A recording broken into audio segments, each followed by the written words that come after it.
Vurulmuşam bir ceyrana, ayana yana, günlerin sana gedirem axı, gedirem axı. Elçilerim yolu istedi, her ne desen gözü istedi. Ana yarım güzel göyçay, dodakları gül püstedi. Ayana ayana günlerin sana gedirem axı, gedirem axı. Ayana ayana günlerin sana gedirem axı, gedirem axı.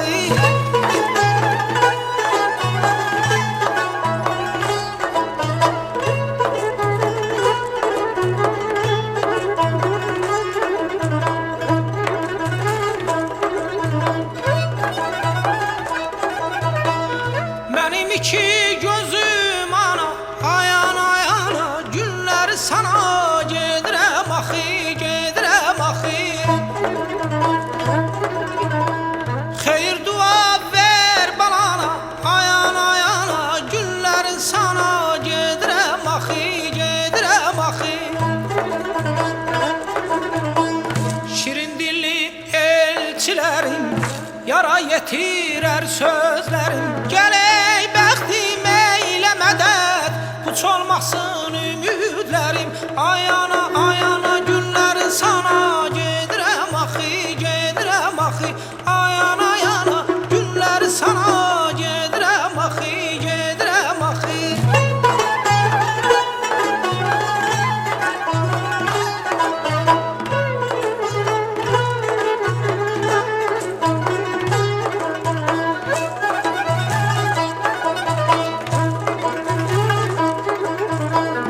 Ben gedirem qəm eyləmə, ayana ayana, günlərin sana gedirəm axı, gedirəm axı.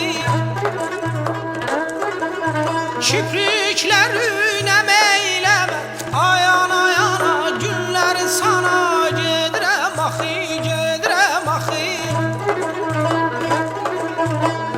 Atlarımız yəhərlidir, qızıl gümüş kəmərlidir. Ana məndən arxayın ol, sənin oğlun hünərlidir. Ayana ayana günlərin sana gedirəm axı, gedirəm axı. Ayana ayana günlərin sana gedirəm axı.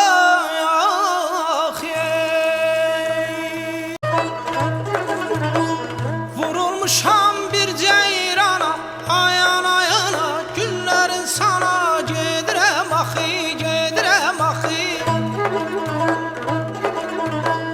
Elçilerim yolu istedi, her ne desen gözü istedi.